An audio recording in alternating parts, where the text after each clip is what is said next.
পাকিস্তান যেটা বলছে যে 5টা বিমানকে সে ভূপাতিত করেছে, যদি সেটাই হয় তাহলে এটা হবে ঐতিহাসিক একটা ঘটনা ভারত পাকিস্তান যুদ্ধ নিয়ে। অর্থাৎ পাকিস্তান বলছে আমি কোন ধরনের পাল্টা আক্রমণে এখনো যাইনি, আমি যেটা করছি সেটা হচ্ছে আত্মরক্ষা। সেই আত্মরক্ষায় যদি আত্মরক্ষা করতে গিয়ে যদি তার আকাশ সীমায় না ঢোকা বিমানকে পর্যন্ত সে আক্রমণ করে ভূপাতিত করতে পারে শত্রু দেশের ভূমিতে, শত্রু দেশের আকাশ সীমায় রেখে, তাহলে সেটা অবশ্যই ঐতিহাসিক একটা ঘটনা হিসেবে দেখা যায়। এখন এই কাজটা কিভাবে করেছে যদি ধরি পাকিস্তানের কথাই সত্য,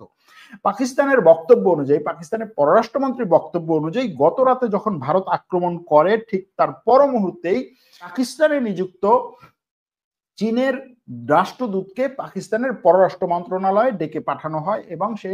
সারা রাত ধরে পাকিস্তানের পররাষ্ট্র মন্ত্রণালয়ে উপস্থিত থাকে এবং পাকিস্তানের পররাষ্ট্র মন্ত্রণালয় থেকে চীনের সাথে তার মাধ্যমে যোগাযোগ করা হয় এবং চীনের যুদ্ধ বিমান এবং চীনের মিসাইল দিয়ে ভারতের এই বিমানগুলোকে আক্রমণ করা হয়, এরকমটা দাবি করছে পাকিস্তান। যদিও চীনের পক্ষ থেকে এখনো পর্যন্ত এ ব্যাপারে কোনো আনুষ্ঠানিক বিবৃতি আসেনি, কিন্তু পাকিস্তানের পক্ষ থেকে সরকারের সর্বোচ্চ কর্মকর্তা পররাষ্ট্রমন্ত্রী দাবি করেছেন চীনের রাষ্ট্রদূত পাকিস্তানের পররাষ্ট্র মন্ত্রণালয় ছিল, চীনের সাথে যোগাযোগ করা হয়েছে, চীনের যুদ্ধ বিমান দিয়ে আক্রমণ করা হয়েছে, চীনের মিসাইল দিয়ে আক্রমণ করা হয়েছে। এরই মাঝে পাকিস্তানের অনেক গণমাধ্যম এটাও প্রচার করছে যে শুধুমাত্র যুদ্ধ বিমান দিয়ে যে আক্রমণ করা হয়েছে, চীনের যুদ্ধ বিমান দিয়ে যে আক্রমণ করা হয়েছে সেটাই না, বরং এটার সাথে তুরস্কের ইলেকট্রনিক ওয়্যারফেয়ার ব্যবহার করা হয়েছে, যেটার নাম হচ্ছে কোরাল। অনেকেই শুনেছেন অবশ্য যে কোরাল হচ্ছে শত্রুর রাডারকে অন্ধ করে দেওয়ার একটা প্রযুক্তি, একটা বৈদ্যুতিক প্রযুক্তি, ম্যাগনেটিক ওয়েভ দিয়ে তারা হচ্ছে শত্রুর রাডারকে নষ্ট করে দেয় বা শত্রুর রাডারকে হচ্ছে গোলমাল পেঁচিয়ে দেয়। শত্রু তখন শত্রুপক্ষের বিমান অথবা ড্রোন অথবা কোন মিসাইল তখন টার্গেট আর দেখতে পারে না, সে কোন দিকে যাচ্ছে রাডার কাজ করে না। এরকম কিছু ব্যবহার করা হয়েছে, এরকম কিছু সিস্টেম ভারত পাকিস্তান সীমান্তে পাকিস্তান বসিয়েছিল এবং সেগুলোকে ব্যবহার করা হয়েছে, এটা বলছে পাকিস্তানের অনেক গণমাধ্যম। সুতরাং এই ক্ষেত্রেও এটাকে এখনো পর্যন্ত নিশ্চিতভাবে বলা কঠিন যে আসলে এটা ব্যবহার হয়েছে কিনা, কিন্তু তুরস্কের কাছে এ ধরনের জিনিসগুলো ছিল। এবং আপনারা জানবেন গত রাতে যখন এই ঘটনাটা ঘটে তখন তুরস্কের পররাষ্ট্রমন্ত্রী সর্বপ্রথম পাকিস্তানের পররাষ্ট্রমন্ত্রীকে, পাকিস্তান রাষ্ট্রকে বাইরের রাষ্ট্র থেকে যে ফোন দেওয়া হয় সেই ফোনটা প্রথম আসে তুরস্কের পররাষ্ট্রমন্ত্রীর কাছ থেকে এবং তুরস্কের পররাষ্ট্রমন্ত্রী এই ব্যাপারে তথ্য নেন এবং এটা বহুবার বলে আসছি যে তুরস্ক স্পষ্ট করেছে যে ভারত যদি পাকিস্তান আক্রমণ করে তুরস্ক চোখ বন্ধ করে পাকিস্তানের পাশে দাঁড়াবে। কারণ অনেকগুলো, পাকিস্তান সবসময় তুরস্কের পাশে ছিল, পাকিস্তান আজারবাইজান যুদ্ধে তুরস্কের পাশে ছিল একমাত্র দ্বিতীয় মুসলিম দেশ হিসেবে, এবং এছাড়াও অনেকগুলো জায়গাতে পাকিস্তান তুরস্কের পাশে আছে, তুরস্ক পাকিস্তানের পাশে থাকছে। এই ভারত আক্রমণের পরপর ভারতের প্রধানমন্ত্রী ভারতের সেনাবাহিনীকে ধন্যবাদ দিয়েছে, সেনাবাহিনীর বীরত্বকে তিনি উচ্ছ্বাস ভরে প্রচার করেছেন এবং ভারতের গণমাধ্যম এই যে এটার নাম দেয়া হয়েছে সিঁদুর, অপারেশন সিঁদুর, ভারতের গণমাধ্যম বলছে যে যেহেতু কাশ্মীরে যে হামলাটি হয়েছে সেই হামলায় নাকি পর্যটকদের উপর আক্রমণ করেছে, পর্যটক বাসে আক্রমণ করেছে, সেখানে তাদেরকে ধরে ধরে সিঁদুর আছে কিনা এটা দেখে দেখে নাকি হত্যা করেছে, এরকম খবর ভারতের গণমাধ্যমে এসেছে এবং সেখান থেকে এই আক্রমণের নাম দেওয়া হয়েছে সিঁদুর আক্রমণ, সিঁদুর অপারেশন। এবং ভারতের গণমাধ্যম বলছে যে পাকিস্তানের আকাশ গত রাতে যে লাল হয়ে গিয়েছিল সেটা হচ্ছে এই সিঁদুর আক্রমণেরই একটা প্রতিফলন। পাকিস্তান এরপরে বা পাকিস্তান থেকে যারা ভারতের মধ্যে আক্রমণ করে তারা এরপরে আর সিঁদুরের উপরে আক্রমণ করবে না বা সিঁদুর দেখে ভয় পাবে, এরকম কিছু কথা ভারতের গণমাধ্যম থেকে আসছে। ভারতের বিভিন্ন জায়গায় গতকাল পাকিস্তানে যে আক্রমণ করা হয়েছে সেটাকে উদযাপন করা হয়েছে বিজয় হিসাবে। তারা দেখছে যে এটা পাকিস্তানের বিরুদ্ধে ভারত গত 15 দিন ধরে যে প্রস্তুতি নিয়েছে সেই প্রস্তুতির পুরোপুরি প্রতিফলন এবং এটা পাকিস্তানকে একেবারে নাকানে চুবানি খাওয়ানো, পাকিস্তানকে ধ্বংস করে দেয়া এবং এটার মাধ্যমে পাকিস্তানকে শাস্তি দিয়েছে ভারত। এটা হচ্ছে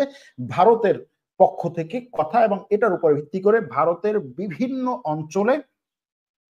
মিষ্টি বিতরণ হয়েছে এবং তারা এটাকে উদযাপন করেছে। অন্যদিকে পাকিস্তানের পক্ষ থেকে, পাকিস্তানের বিভিন্ন এলাকায় পাকিস্তানের পক্ষ থেকে যেটা বলা হয়েছে যে ভারতের 5টা যুদ্ধ বিমান এবং ড্রোন, আরো অনেকগুলো ভারতের কিছু কিছু সামরিক ঘাঁটি, এগুলোকে ধ্বংস করা হয়েছে বলে যে পাকিস্তান খবর প্রচার করছে, এটা নিয়েও পাকিস্তানের বিভিন্ন অঞ্চলে আবার উৎসব চলছে। পাকিস্তানের নেটিজেনরা এটা নিয়ে আলোচনা করছেন। এখন এই পরিশেষ অবস্থা হচ্ছে পাকিস্তান বলছে আমরা এখনো পর্যন্ত পাল্টা আক্রমণ করিনি, গত রাত থেকে এখন পর্যন্ত আমরা যেটা করেছি আত্মরক্ষামূলক, সুতরাং আমরা পাল্টা আক্রমণ করব। এখন যেহেতু পাকিস্তান এটা বলেছে, যদি পাকিস্তান এটা না করে তাহলে বুঝতে হবে তাহলে পাকিস্তান অনেকটাই তার সমর্থকদের কাছে, তার দেশের জনগণের কাছে অনেকটাই প্রশ্নের সম্মুখীন হবে। সুতরাং মনে করা হচ্ছে যে পাকিস্তান এই আক্রমণটি হয়তোবা অতি দ্রুত বা আগামী কিছু দিনের মধ্যে করতে পারে। আরেকটা বিষয় এখানে মনে রাখা দরকার, সেটা হচ্ছে পাকিস্তানের সেনাবাহিনী গত কয়েক বছর ধরে আমেরিকা থেকে গরম টাকা পাচ্ছে না, গরম ডলার পাচ্ছে না। এটা পাকিস্তানের, আপনি বাংলাদেশের সেনাবাহিনীকেও দেখবেন যে যদি তার এই পকেটে যেইখান থেকে সরাসরি ডলার আসে সেই জায়গায় যদি আঘাত লাগে, সে সেখানে কোনোভাবেই আঘাত লাগাতে দিতে চায় না, সেটা কন্টিনিউ রাখার জন্য সে বিভিন্ন বিষয় ছাড় দেয়।